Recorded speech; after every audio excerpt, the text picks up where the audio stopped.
Hello everyone, Morgan from Mirror Edge Networks. Join me on this video overview of building out a Dolby Atmos 5.1.2 home cinema like this one here in Cape Town, South Africa.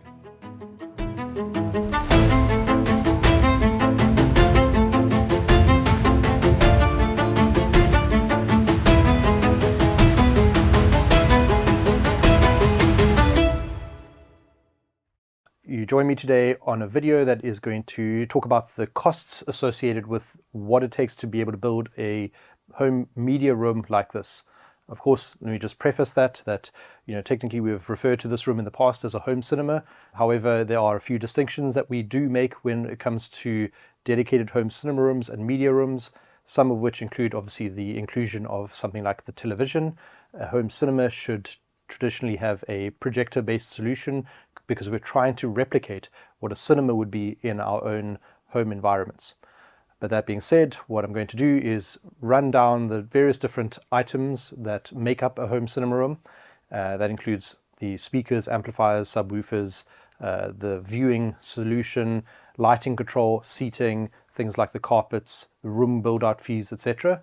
So that this starts to give an insight and overview as to what does a room like this cost to be able to put together. One of the most overlooked aspects of home cinema designs here in South Africa is the design fees and costs associated with laying out a room like this. Of course, packages vary from company to company, but a baseline home cinema design fee for us is around about 35,000 Rand, scaling up according to the complexities within the room. Obviously, from that, we generate construction drawings, equipment requirements in terms of amplification, speakers, projection images, the basic acoustic packages that are required to fulfill the outcomes within the room. And we feel like this is a very important part of the home cinema process, because without this, what are we trying to achieve? We don't really know what it is that we're going towards. Obviously, within that, we make sure things like viewing distances, angle of viewing, speaker locations, angles to the speakers, Atmos, etc. is all taken care of, as well as how do we deal with things like lighting, blinds, curtains, etc. So during the process of designing this room, we factored in that we were going to have 2 rows of seating.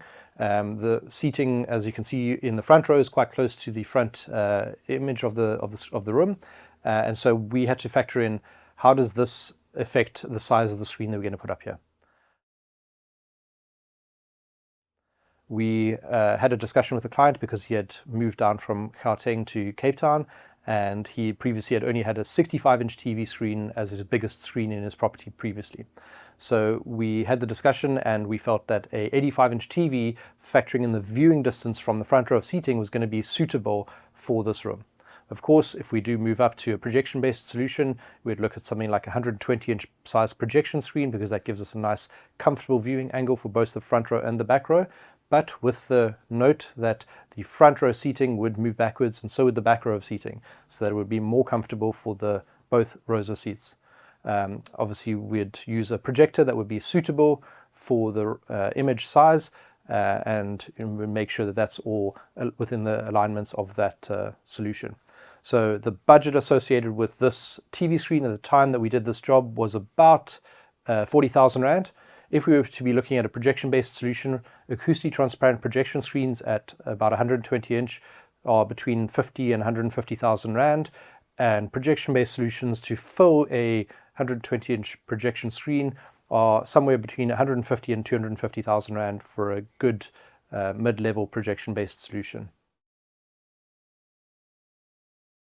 In a home cinema room like this, we have to factor in that the distance from the speakers to the listening position needs to give us a certain amount of volume output. And we calculate what that is going to be required and which speakers paired with which amplifiers will give us that outcome. So in an instance like this, we have some M&K speakers, which are roughly 20,000 Rand per speaker as the LCR. And those speakers are going to give us the right sort of outcome. So on the front soundstage within this room, we are spending about 60,000 Rand. We've allocated a budget of about 60,000 Rand for that sort of purpose. I'm standing at the surround speaker locations. In behind these fabric wrapped columns are the surround speakers, and once again, like the front soundstage, we have chosen speakers which will give us the right sort of dispersion pattern so that the front and main row of seating gets the right sort of audio, but also projection so that the audio is even across the seating area, so that the person that's sitting in the leftmost seat doesn't get a wildly different audio volume to the people on the furthest most right seat. And so we've chosen some M&K speakers here, which once again are about 20,000 Rand per speaker, and they give us the right volume output as well as the dispersion characteristics to give us the right audio across all of the seating. So we have two of those, obviously one for the left, one for the right, which are totaling about 40,000 Rand. This room is a 5.1 room with two overhead speakers. So there are 5 surround speakers, the LCR, the surrounds, as well as a single subwoofer, which I'll get to in a minute. But we have also 2 overhead speakers. So in these speaker columns that are overhead, we have put back boxes in, which allow us to mount overhead speakers. As it stands currently, we have one set of top middle overhead speakers for the Dolby Atmos effect. And those are about 18,000 Rand for the pair of in-ceiling M&K speakers that we've used in this room. With regards to the room build-out fees, we have everything from the front wall construction to the speaker columns, the side walls, curtains, flooring, overhead construction, back wall construction, including acoustic absorber diffusers in this room. So I'm going to briefly touch on the costs associated with each different part of this room, which falls into the category of room build out and construction. To start with, we have built out the front wall construction by about 0.5 meter. We have built a framing with some acoustic treatment in behind the framing, and then some black fabric wrap panels which are using an acoustically transparent fabric that hides our speakers behind them. The front wall construction was around about 30,000 Rand, and that includes the acoustic treatment which we built up behind this to accommodate some low frequency absorption and to stop any slapback echo from the back of the room. Then moving further back from that, we've got some just general acoustic treatment in behind some fabric wrap panels. Basically, the cost associated with this is about 15,000 Rand for the materials, hardware, fabric, etc., to be able to put this basic acoustic treatment in place. Then, of course, what we've got is 6 speaker columns that are progressively installed through from the front of the room to the back of the room. Construction costs associated with each of these speaker columns is around about 10,000 Rand. And what we've done is we've spaced them away from the wall. We have fabric wrapped them with a bevel that includes LED lighting behind them as well as foot lighting at the bottom. Note that fee doesn't include the lighting, but it does include the timber, the fabric, etc. We have chosen an acoustically transparent fabric so that we can hide the speakers in behind here. The reason why we have 6 of them is that we can accommodate front wide speakers, surround back speakers if required. It is quite an intensive process associated with the labor and the construction to be able to build all these speaker columns. Then beyond that, we have this really nice red curtain which was sourced by the interior designer. We didn't directly cover this in the costs of our room build out and construction. However, she did inform us that having this heavy acoustic damping material with all of the costs associated with installation was around about 40,000 Rand. Then obviously, as I say, moving back further into the room, we have our surround speaker columns and our surround back speaker columns. What we also did was we filled in some acoustic treatments and panels on the left and right side back of the room. The one that's on the right hand side has some movie art posters similar to this Top Gun poster. And the costs associated with these wall panelings was around about 20,000 Rand for materials, wrapping, manufacture, etc. So overhead in this home cinema room, we have these 4 what we will call light columns or overhead columns that run from one side of the room to the other side of the room. And the purpose of putting these in is twofold. One, so that we have somewhere to install downlights for general lighting within the room, and secondarily, well, most importantly from an audio perspective, is to have locations for the Dolby Atmos overhead speakers. The reason why we put 4 of these up is so that we can locate speakers where the overhead speakers need to be placed according to Dolby Atmos.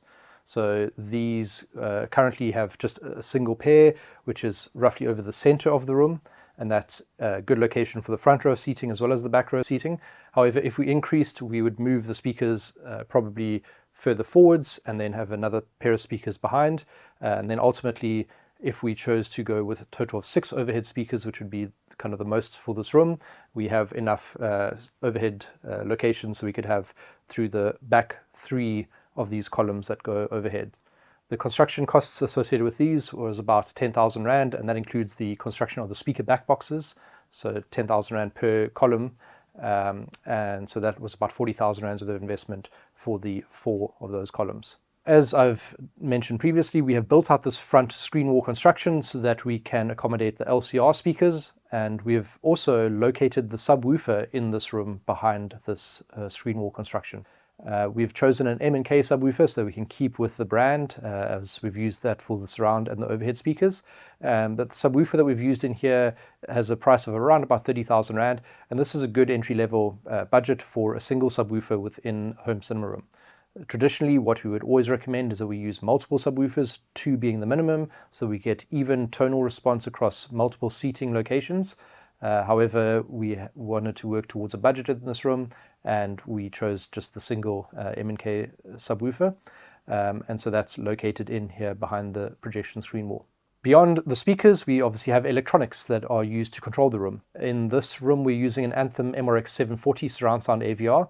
This takes care of the HDMI inputs, which are things like the Apple TV, the DSTV. We can also watch the client's CCTV cameras on the television system, as well as the audio processing. So the Anthem AVRs can cater for Dolby Atmos, as well as any other surround sound Dolby formats which the client would be watching. But it also has excellent amplification built into the surround sound AVR. In the 740, it has 7 channels of amplification, a little bit of a bump in terms of power for the LCR and the surround channels, and then it tapers off for the Dolby Atmos overhead channels. And the Anthem MRX 740 is around about 90,000 Rand. In this room, we are using a Control 4 handheld remote control system to be able to switch between the video inputs on the AVR, like the Apple TV, the DSTV, etc. This also controls the volume and also controls things like the DSTV decoder, being able to change channels, as well as navigating the Apple TV. This remote control with its main processor is around about 30,000 Rand, including a little bit of programming. There is also a really nice touchscreen version of this remote control, which is called a Halo, which was launched about a year ago. Changing over to that is around about 45,000 Rand, including the setup and programming of the remote control. The benefit of the Control 4 system extends into the lighting side of things.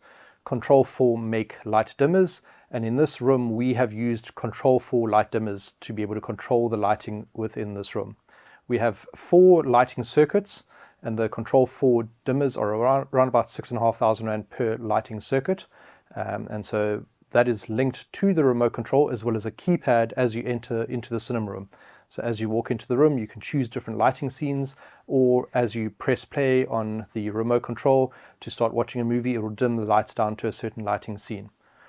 The lighting that we've installed in here into this room includes things like the foot lighting, which remains on during the entirety of the day as well as while watching movies. We have LED strips which run up the speaker columns and across the ceilings. We have down lights, and we have some focus lights that are on the pictures on the side of the room and the back of the room. So we have 4 different light circuits within this room. The lighting portion of this room was around about 30,000 Rand for all the light fixtures. That includes the downlights, the LED strips, the power supplies for the LED lighting, the footlights, etc. From a seating side of things, these are Cielo home cinema recliners. The 4-seater that they have is around about 30,000 Rand. The seats that are in the front of the room are the Valence Cubist sofas, which are about 20,000 Rand each. So from a seating side of things in this room, we have about 70,000 Rands worth of seating.